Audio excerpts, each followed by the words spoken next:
Hello, and welcome to episode 98 of 10,000 Stitches podcast, a bi-weekly chit-chat all about the joys of knitting.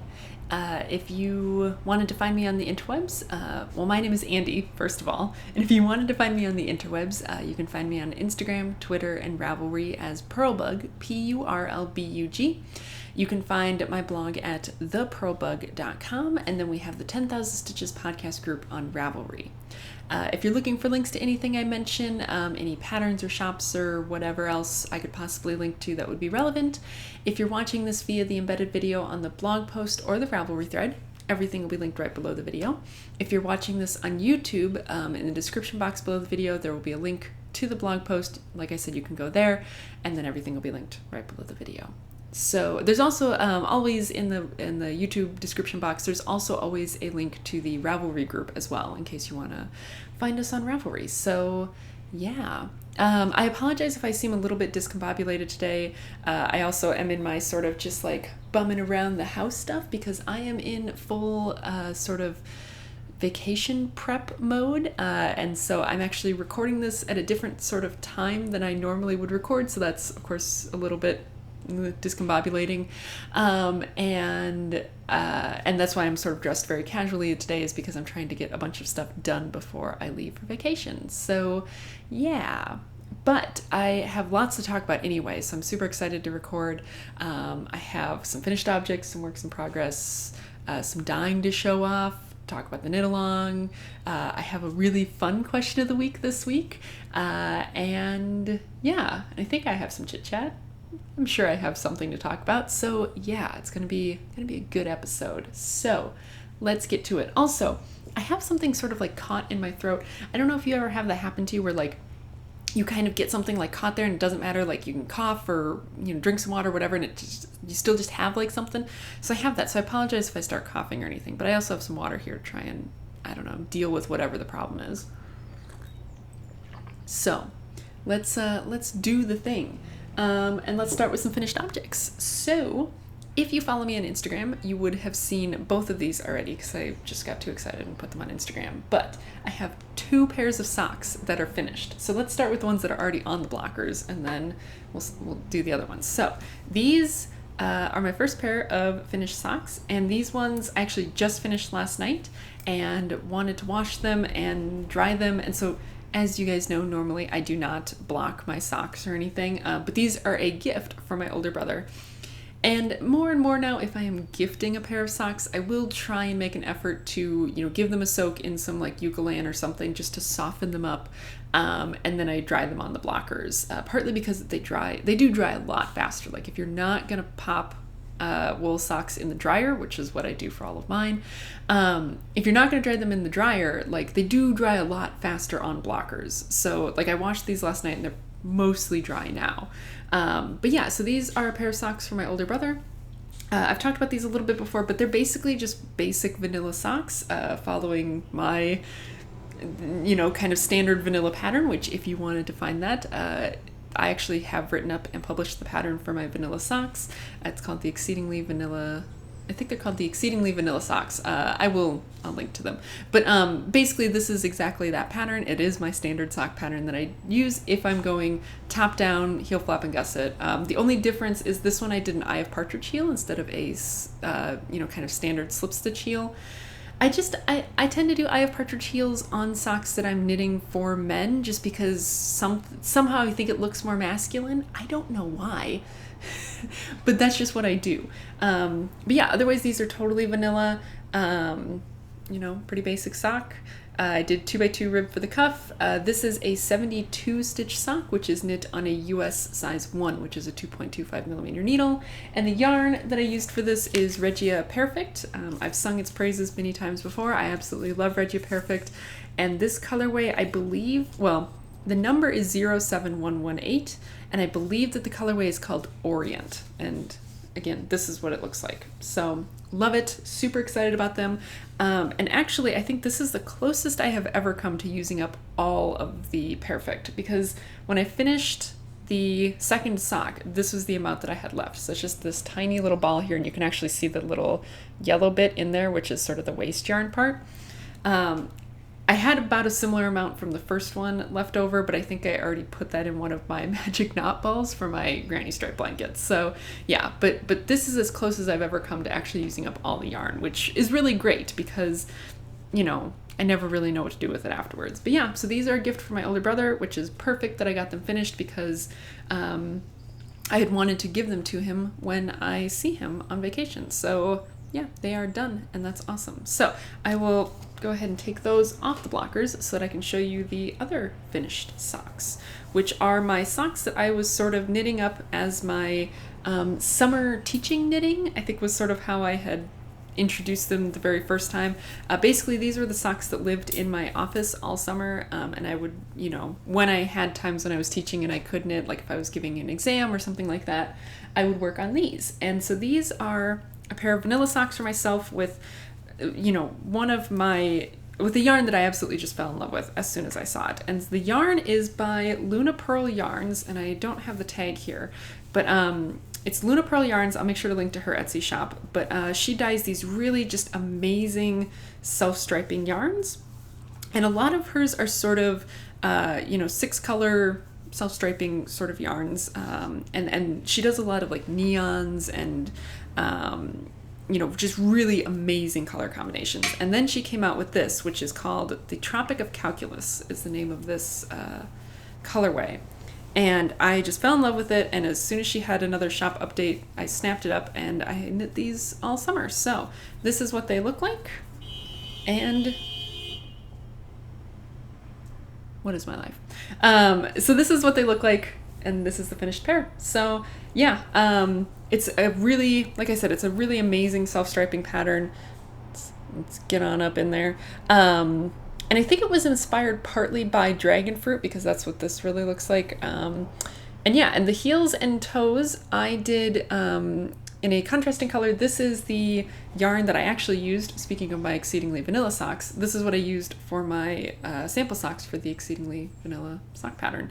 Because I just had some left over, and I didn't really want to interrupt the striping pattern by doing, you know, I didn't want to do a heel flap and gusset because I wanted to keep the stripes consistent, and I didn't want to, you know, mess up the striping by doing the short row heel not in a contrasting color, if that makes sense. You know what I mean. So yeah, I am super duper in love with these. I feel like I did not do the same number of rows on both of the legs, because as you can see, those legs are not the same height. So I must have miscounted by about 10 rows or so. Oops. I literally just noticed that. So that's a thing. Huh. Go figure. I'm sure I will never notice. Obviously, I didn't notice until just now when I had them right next to each other. But yeah, these were knit 72 stitches on a US 0, which is a 2mm needle. I intended to do 90 rows of leg. I don't know which one. I don't know if I did 10 extra rows on one or 10 too few rows on one, but I guess I will figure that out eventually. But it was basically 90 rows of leg to make sure to use up as much of the yarn as possible.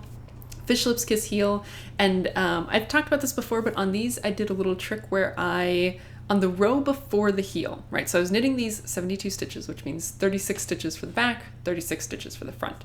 So on the row right before the heel, I, on only the back needle, I increased 4 stitches. So then I had 40 stitches across the back needle, which is where I would be working my heel. So then I worked my fish lips kiss heel over 40 stitches instead of 36, but I went down to the same number of unworked stitches in the middle that I would have for 36, right? So normally you kind of cut it into thirds and you leave 1/3 of your stitches unworked in the middle if you're doing a short row heel of basically any kind.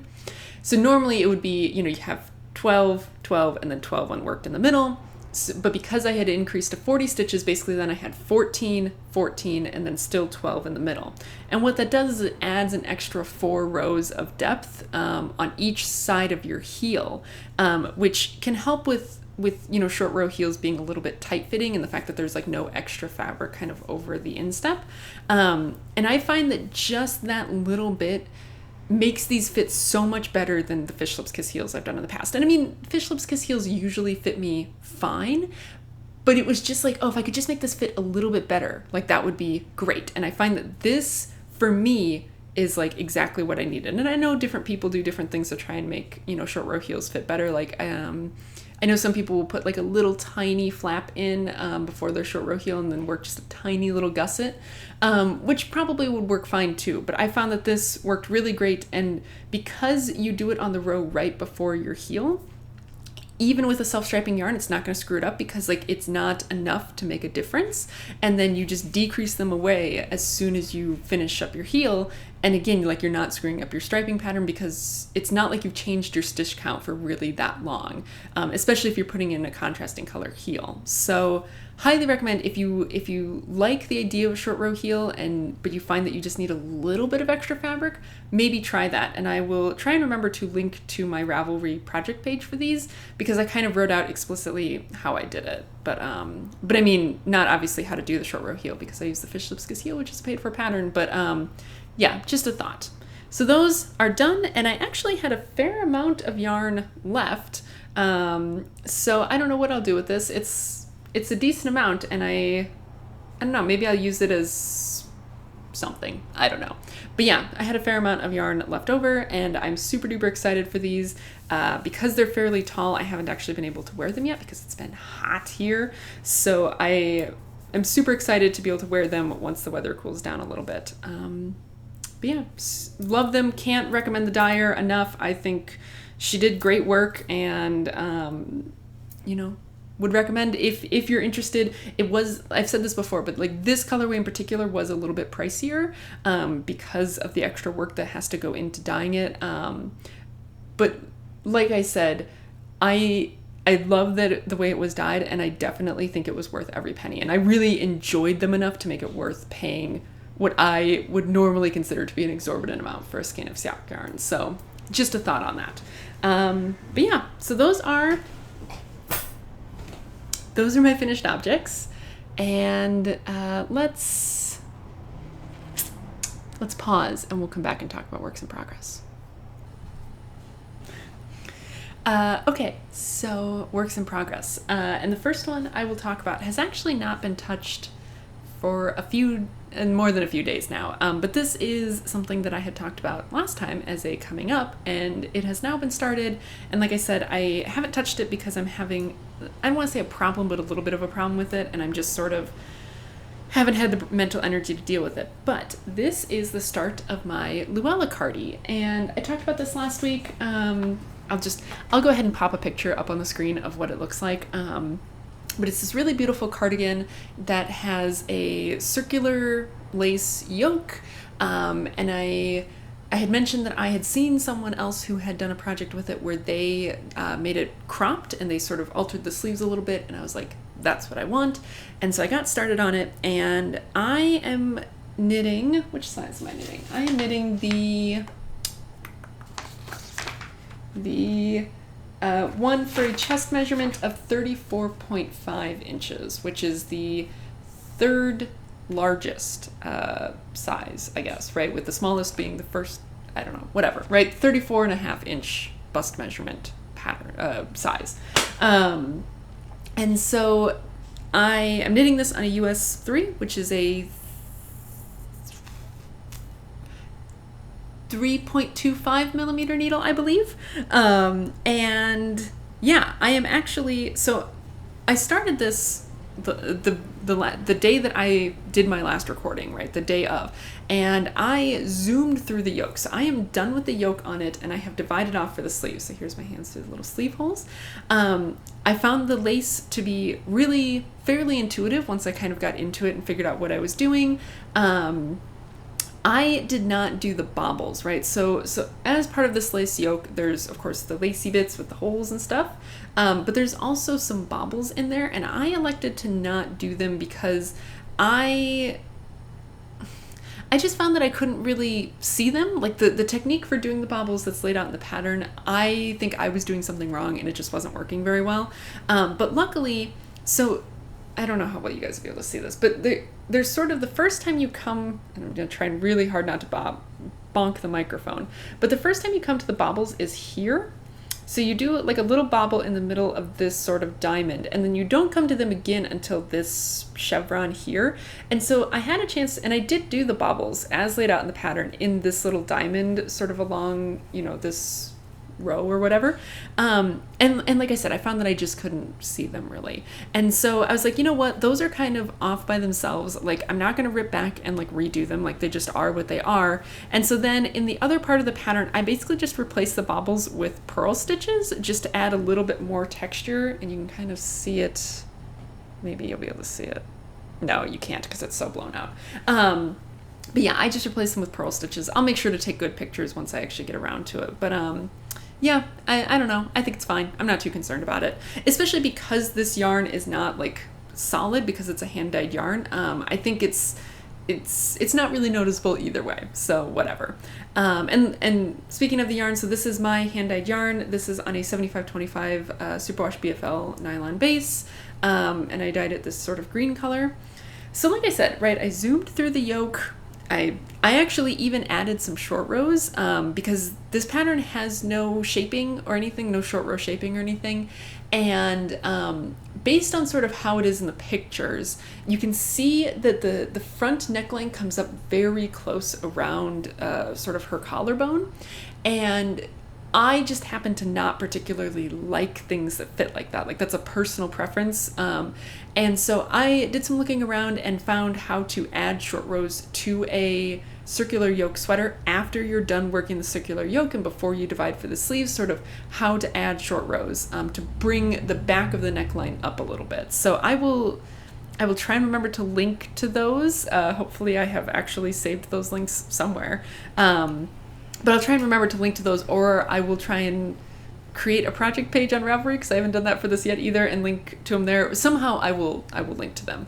But yeah, so you can actually maybe see in here, I have a lifeline which I put in, and that was before I did the short rows just in case it didn't work out very well. But it also lets you sort of see, I guess maybe here you can see it. This is sort of along the front, so you can see sort of the wedge of the short rows. Maybe, I don't know. The point being, I thought it was worthwhile. So then I divided for the sleeves and worked just a couple more rows and tried it on, and I'm having the problem, which I have had every single time I've basically knit a sweater according to a pattern, which has not been that many times, but whatever, where it's like the armpit is like right up tight in my armpit, and I don't know what to do about that because typically what that means is that you haven't worked sort of your yoke long enough, and that's why it's like so tight up in your armpit. But with this, I wanted to wait to rip back because I'm not sure how much of that is just because this lace will block out some more and stretch out once I block it. So kind of once I hit that point and I was like, okay, I don't really know what to do about this. What I think I need to do, at least first, is I need to put this on some waste yarn and give the whole thing a soak and sort of gently block it and let it dry just to block out the lace a little bit, and then try it on again and see if maybe that is all that it is and that it is long enough in the yoke and I can just keep going. If it's not, I will probably just add some more, I'll rip back to the sleeve division part and add some more rows or cast on some more underarm stitches, something like that. But the point being, I need to like do some work with this before I can move on, and I just didn't want to yet. But I think this is all on me. It's not a problem with the pattern. Like, I have found the pattern so far to be super easy to follow and really well written, and so I think this is one of those things to where it's just a peculiarity of my body, which I've run into before, and so I just need to kind of take some time to figure out what I'm going to do about that. But yeah, it's been a great pattern, and the pattern designer is really great. It's like I said, it's a Louella Cardi, and I believe it's, oh gosh, why can I not remember the name of the person who did it? It is, I always forget. It is Susie Sparkles. There we go. I think I get it confused with Suzanne Summer, who also I have patterns from. Anyway, Susie Sparkles.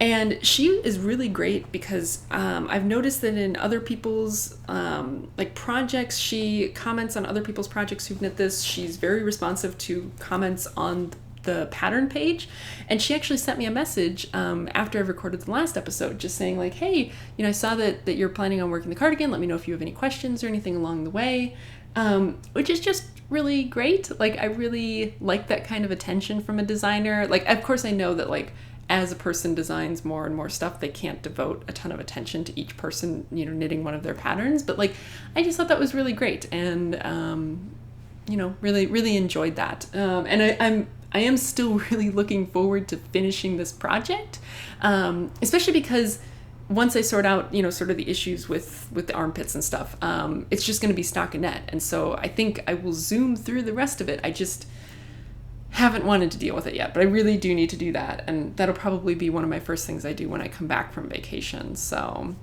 but yeah, so that's a work in progress that's sort of, it's not really hibernating. It's just hasn't been touched for a little while, but I realize that I have made a lot of progress on it because you guys haven't even ever seen it before. So there's that.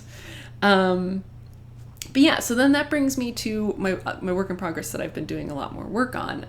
Other than obviously the finished object, the Parafix socks, like I was really trying to get those finished up. And other than that, this is what I have been spending most of my time on for the past week or so, I guess. And again, if you follow me on Instagram, you would have seen like the very baby start of this, but it is not at that point. It's moved a lot, and that is a knee sock. So I dyed up this yarn last year. So if you've been around a long time, you would have seen this already. But I dyed up this yarn on sort of these 20-gram minis, and it was sort of this Christmas themed set that I dyed up. And I dyed up 2 sets of this, right? So a total of 200 grams, so 2 of each of these. And it had sort of, you know, red and green speckled yarns, and then red and green solid yarns, and then this sort of contrasting, I don't know, like a pinky brown kind of color. It's reading more brown right now than it really is. It's a little bit pink. But, you know, I thought that these would be fun little Christmas sets, and then I just never did anything with them. So I finally decided, like, what I'm going to do with them, and that is to make a pair of knee socks. So I am fairly far along on the first one. And I am knitting this toe up because I wasn't really sure how much yarn I was going to need. And I originally cast it on as a top down, and I just couldn't get the sizing right. So I figured, you know what, I'll knit it toe up, and that will give me an idea of like when to stop doing the increases for the calf. So yeah, I just knit my standard sort of toe, but in reverse, which I actually wrote out instructions for how to do this on my project page, if you're curious as to how I do my toe up toes. So they are sort of rounded-ish. And then I have been doing manual striping, basically. So you can kind of see, I decided to put the seam for the striping along the bottom of the foot. So I've been changing colors in the middle of this needle here. And I have found that has helped me keep my sort of like seam or my color transition at a much more consistent tension than I've ever had before for striping. Because I find that when you do it at like a join of a needle, if you're working magic loop, right, if you do it at the beginning of the round, so like when you're going from one side to the other, I find that it's hard to keep the tension good there. But if I'm doing it sort of in the middle of the row, it's much easier to kind of tighten up the stitches or loosen up the stitches as needed to get the tension correct. So that I've been doing 4 rows of each stripe, so each stripe is 4 rows long. I did another fish lips kiss heel, again using that technique of increasing to 40 stitches and then doing my normal fish lips kiss heel and then decreasing afterwards. And then I've been working the leg just sort of as usual, and I have more details about this on my project page, so I'll be sure to link to that. But I am sort of towards the end of my leg increases. I think I'm going, well, okay, so this is a 72 stitch sock, again knit on US zeros, which are 2mm needles. I think I'm gonna wind up probably increasing to either 104 or 108 stitches total. I think right now I'm at about 102, and it's not quite gonna be big enough for my calves. So I'm gonna have to increase just a little bit more, but I'm not exactly sure how much more, which is the beauty of doing it toe up. But yeah, and then I'll just probably knit for a little while, sort of just straight. And then I think I'm going to do a folded cuff at the top, because the folded cuff kind of provides a little bit more hug than like a standard rib would. And, you know, normally I don't really care about that on my socks because like I don't depend on like the top of it to keep it up. But on this, I do kind of depend on that. Like I'm going to kind of depend on it sort of cinching around the top of my calf. And so I will do a folded cuff, probably in the sort of brown color. But yeah, and as you can see, I'm only using, sorry about that, I'm doing laundry. As you can tell, I'm only using half of my colors on here, so I'm using the solid green and the speckled red, and then the other sock will be the solid red and the speckled green together because, I'm a contrarian like that. So yeah, these are the second pair of knee-high socks I've ever knit. If you've been around for, again, quite a while, you will know that I knit a pair of knee-high socks before, which were top down, and I wound up giving those to my mom. But yeah, I mean, it is a lot. But I find that, like, people talk about like self-striping yarn as like, oh, self-knitting yarn because it's just so much fun and you just, keep going because you're like, oh, I just want to get to the next color. I am actually finding a similar thing here, especially now that I have my rhythm of how I'm doing my stripes down. It's sort of very similar. It's like, oh, I just want to get to the next stripe, just a couple more rows to the next stripe. So I have found that this has been very pleasant to knit and I've really been enjoying it. And just, I know we all like to show off floats when we do, color works. I will show off my yarn being carried up on the inside, just for anyone who's curious. So that's sort of my yarn being carried up on the inside. And maybe eventually I will try and, oh, come on, focus. I know you can focus. Apparently it's just not going to. Whatever. And maybe eventually I will try and do a tutorial on sort of how I do this, but I actually used a tutorial by, I think, Very Pink Knits, just to kind of help me, again, figure out exactly how I'm like wrapping my yarn to carry it up. Yeah, otherwise, I mean, these are basic vanilla socks, like there's not much to it really. And I was actually really impressed because I just ran out of my first two 20-gram balls, right? So each of these is 20 grams. And so I made it all the way up to, oh shoot, where was it? Here, right? All the way up to here, basically, before I ran out of both of my first 20-gram balls, right? So the red and the green. So that was a lot of sock before I ran out of that. I mean, I guess that's 40 grams, but it sort of showed me exactly how much I could get if I was trying to use up every single bit of like 100-gram skein for a normal pair of socks. Like I could knit them way taller than I've ever knit socks before. So that was really interesting. And I'll be really interested to figure out like how much of, my current balls I wind up using, or like how much is left over when I get to the end. So yeah, I am super duper excited about these. I'm calling them my Holly Jolly knee highs, because, it's never too soon to start getting excited for Christmas. So yeah, that's the works in progress. So what's coming up next? And that sort of leads me into some of the dyeing to talk about. So this is perfect. I mean, I'm trying not to plan too much about what's coming up next. I talked last time about that really great idea I have for a fade, which will probably happen at some point. But I want to try and get the Louella cardi finished up before I start anything else big. I kind of like to only have like one big thing going at any given time. And by big, I mean, size and scale and everything, right? So either one sweater or one shawl, like that's kind of enough. So I want to try and finish up the Louella cardi, and then I might go ahead and do that fade shawl of some sort. I still haven't quite decided exactly which pattern I want to use for it. Like I said, I think it'd be good for the match and move. I also think it would make a great dotted raise. So who knows? But, that's sort of my loose plans for what's coming up next. But so once I started the Holly Jolly knee highs, I just got super excited about the idea of having an entire wardrobe of knee-high socks, because I used to wear knee-high socks all the time. Like when I was younger, I basically only wore knee-high socks if I was wearing socks. But then, skinny jeans came along, and I like wearing skinny jeans because I think they look good on me. I think they, emphasize what I want emphasized and whatever.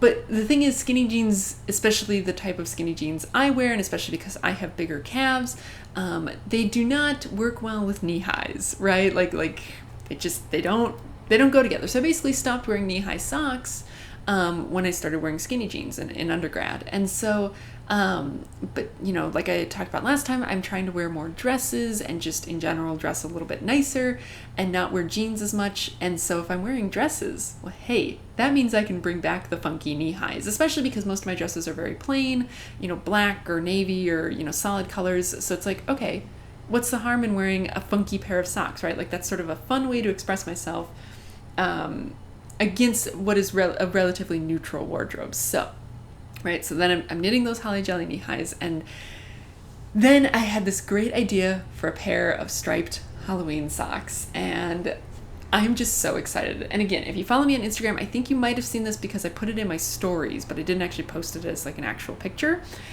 But I dyed up the best pair of Halloween yarns.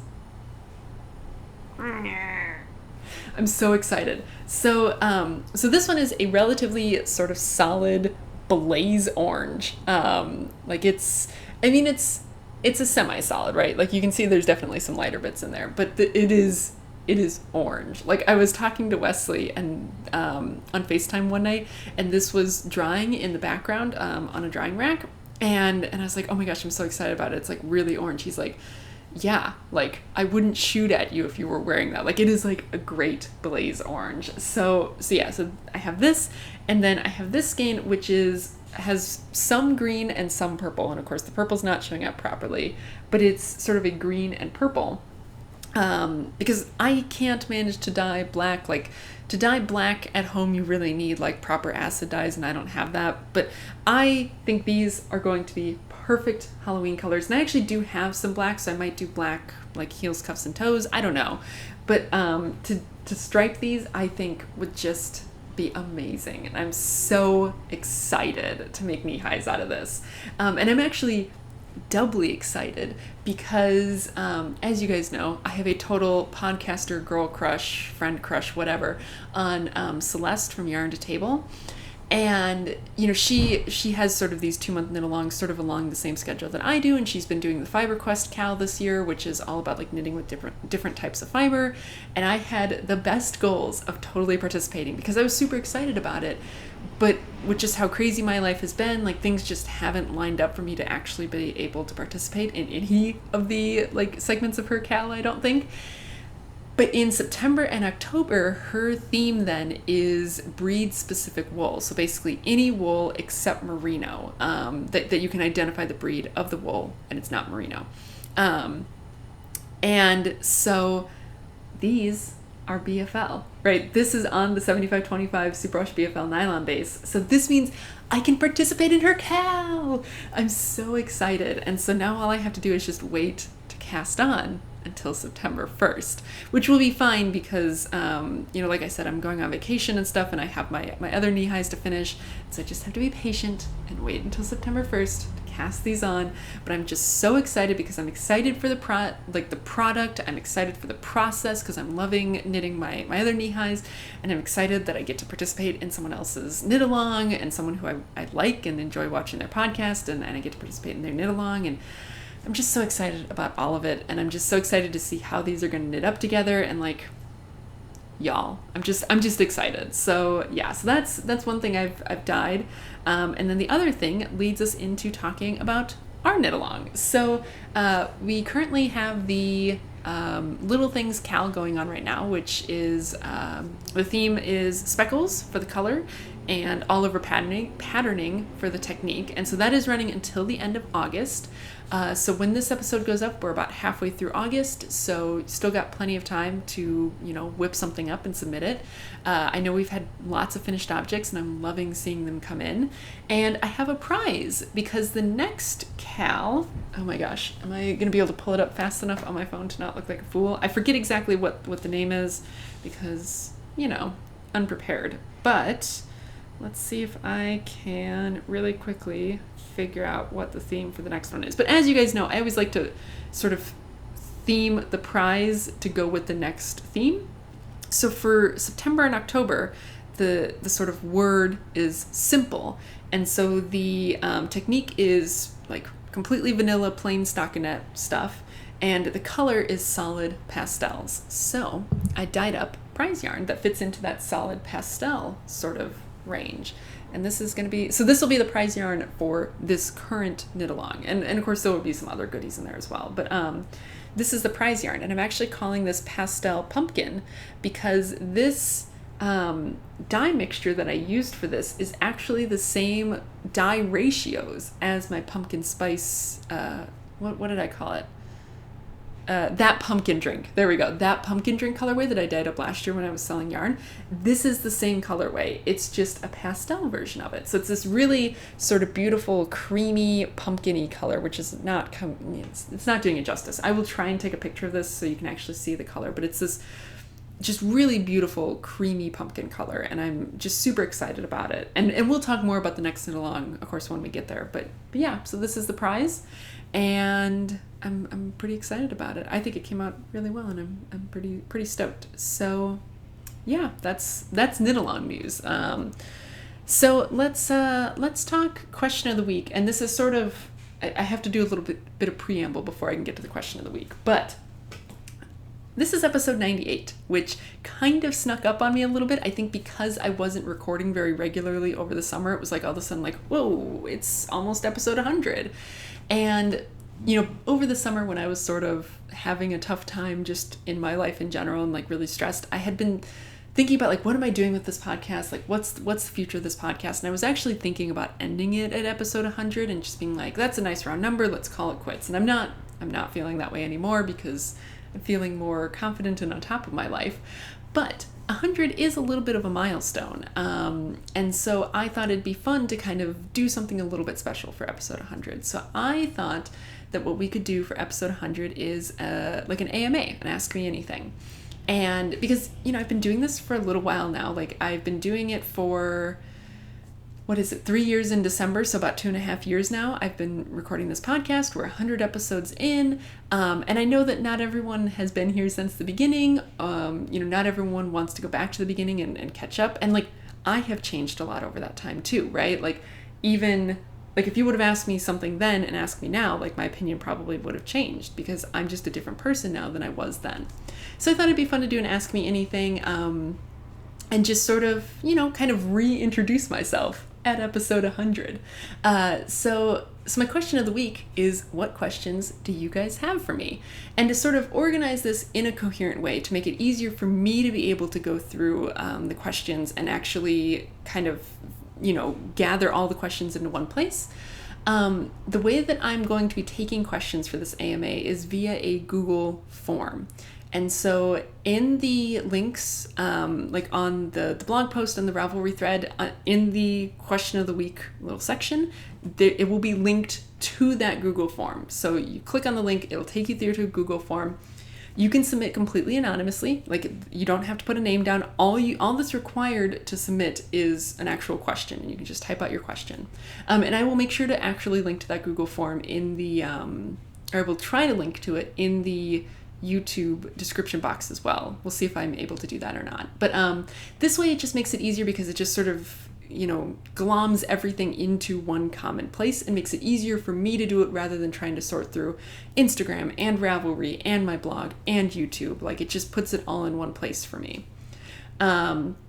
So you're free to ask me, you can ask me any questions you want. It doesn't mean that I will answer any questions. I'm obviously not going to answer things that are super duper personal, but you can ask me personal questions if you want, or you can ask me questions about my work or about, whatever you want. And I will pick out the ones that I think are appropriate to answer and answer as many as I possibly can. So, hopefully that's something that people are interested in.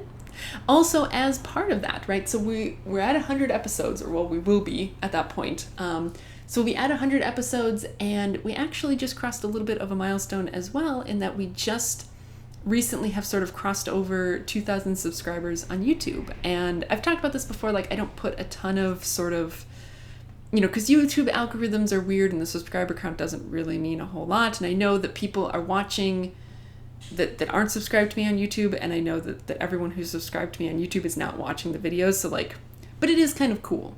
So I thought as part of this sort of AMA 100 episode thing, we would also do a 2K giveaway. So this is part of the AMA form, right? So to enter the giveaway, you have to fill out the form for the AMA. And basically, right, so when you look at the form, it'll have name, which is not required. You can submit anonymously. But know that if you do put a name on there, I probably will read your name if I answer your question. And then there'll be the question. And then there's a question, do you want to enter the giveaway? And if you don't want to enter, hit no, and it submits the form. If you do want to enter, hit yes. It will take you to another section of the form, which will basically asks, how do you want me to contact you? So either email or Ravelry are basically the two options. And then you need to enter your contact information, so either your email address or your Ravelry name, and then you submit the form. And basically this is just all getting compiled for me into a spreadsheet that only I can see, right? So it's not like I'm selling your information or anything. I'm not going through any services or anything. It's completely within my Google account. So yeah, I thought that was just the best way to organize it. And I don't know what the prize is going to be or even how many prizes we're going to have. We might have multiple winners, but yeah, I just thought that would be kind of a fun thing to do to kind of mark a couple of milestones that are all kind of coming up at once. So I will, like that form is live now when you're watching this, which is, when the episode goes up, it will be, what will it be? The 14th of August. And I will probably try and leave it live until I record episode 100. So basically until probably September 1st is my guess. The form will be live and you can submit questions. So awesome. So question of the week, what questions do you have for me? Ask me anything. And yeah, I think that sort of wraps up all of the knitting type stuff that I have for today. So if that's all you were here for, thanks very much for watching, and ask me a question. And I will see you guys again for sure in 2 weeks. I might vlog some of my vacation, so maybe you guys will see Wesley again soon. I get to see him again soon, so that'll be exciting. So yeah, so you may see a vlog up before the next episode. You may not. It's hard to say. But anyway, if this is all you wanted to watch, thanks very much for hanging out. I will see you next time. Otherwise, stick around and we'll chit-chat a little bit about what I've been up to for the past 2 weeks.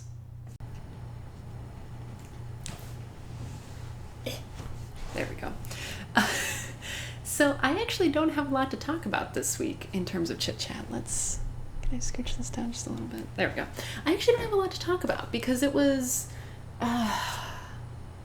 yeah, it's sort of a weird time right now because, like I said when I last recorded, I'm done with teaching, at that point I was just about to finish up with teaching. So, I gave my final and, things went fine. Most of my students did fine, and submitted final grades and everything. So that's all done now. And so that was not this past week, but the week before.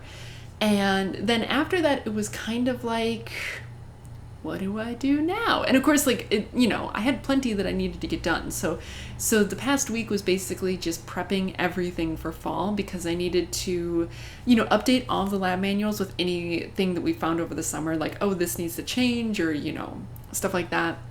So I was updating those so that I could send them off to the printers so the printers can get working on them so they will be ready by the time students come to purchase them.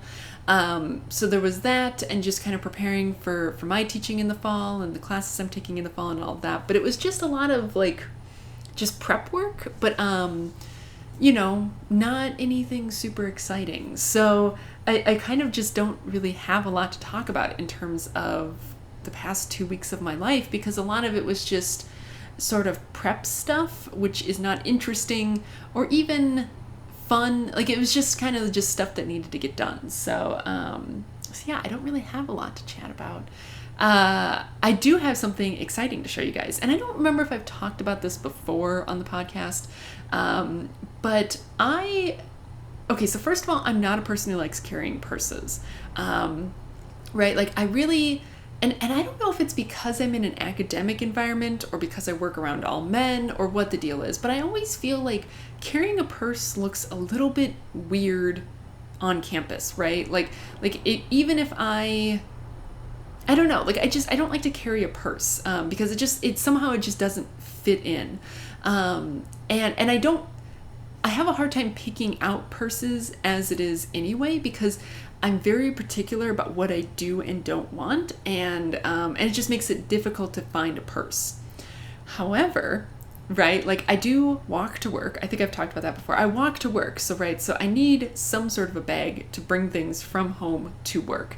And it used to be that I was using just a regular backpack for that, and I am trying to not use that as much anymore, just because the backpack itself is heavy, and the fact that it's a big, full-size backpack just encourages me to schlep more stuff back and forth, and I don't think that's a good thing. I think I should be, leaving work stuff at work, and I don't, it's what do I need to bring that needs to fit in here? So I'm trying to not carry the backpack as much anymore, because it's just bigger than what I need. But the thing is, like, especially now that I'm trying to dress a little bit nicer and wearing more dresses, a lot of dresses don't have pockets. And even if they do have pockets, it's like, okay, so I can put my phone and my keys in my pocket, but like I need somewhere to put like my planner or my Kindle or something like that. So I needed a bag to bring back and forth. And I have a couple of crossbody bags that are an appropriate size for that, but I find that I don't like a crossbody bag like for the walk to work, right? A crossbody bag is one thing if I'm just going out shopping or something like that. Great, a crossbody bag is awesome and they're cute and there's a lot of options.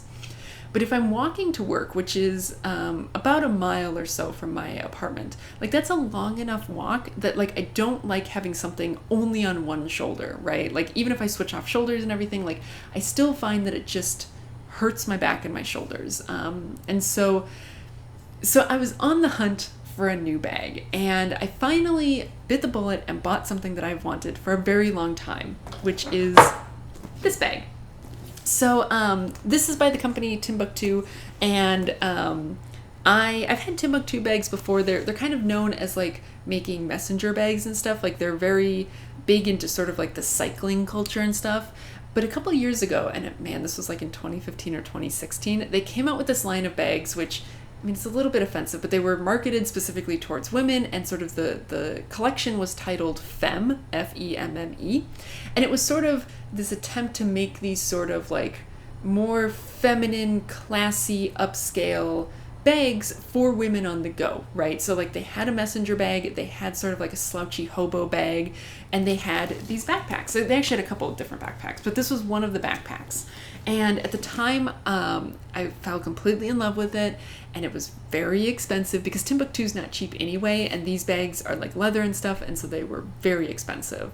And I just didn't have any money. I think that was sort of when it might have been like right when we first moved to Richmond and I didn't have a job or something like that. It was during a time in my life I didn't have any money. And so I just sort of drooled over them and couldn't afford one, and so never bought one. And so now I've, kind of found myself in this place where it's like, okay, I need a new bag. What am I going to get? And I sort of thought about this, but these haven't been made for a couple of years now, right? Like I said, they came out in 2015 or 2016, I think. And the line is not like the line was discontinued after that initial run. And so I went on the hunt and I found what is possibly like the last one of these that was for sale anywhere. And I snapped it up and I bought it, and I'm so excited. Because it's like, so this is actually the smaller size of this backpack. I didn't realize that it was this big, but it's like the perfect size because it will fit like my, like my planner in it and my Kindle, but it's not so big that it looks like inappropriate to use as a purse. And so I had to share that because I'm so excited, because it takes me so long to try and find like a bag or a purse or like, sort of an everyday bag. And so the fact that I found this just made me so happy. And of course, like I would recommend it, but you can't buy it anymore. So that's a bummer. But like, it's to the point where I'm so excited and happy about it that I'm already a little bit sad that eventually this bag will wear out and I won't have it anymore. And I can't find anything else that is in the same style as this bag. So I'm already like preemptively mourning this bag too. Like that's how much I love it. And maybe that's very materialistic of me, but it's just one of those things that like has made me very happy over the past 2 weeks. And I'm very excited that I managed to find it and get it before I'm doing my traveling, because it will be the perfect sort of bag to have with me when I'm traveling. So I just had to share that because like I said, I don't remember if I've talked about this before, but like trying to find an appropriate everyday bag is like the bane of my existence. And now I have finally found one and I'm super excited about it. But yeah, that's basically it. So I think I'm going to call it there. Like I said, be sure to follow the link and give me some questions for my AMA. And I'm going to go ahead and get back to my sort of travel prep and, make myself some lunch. It's actually about 12:20, so it's time for lunch. So I'm going to do that and get some more laundry done and stuff like that. All the fun adulty things that you get to do before you leave for vacation. So yeah, I will see you guys again, like I said, for sure in 2 weeks, maybe sooner than that. Who knows? But until then, make good choices, have a good one, and I will see you guys then. Bye.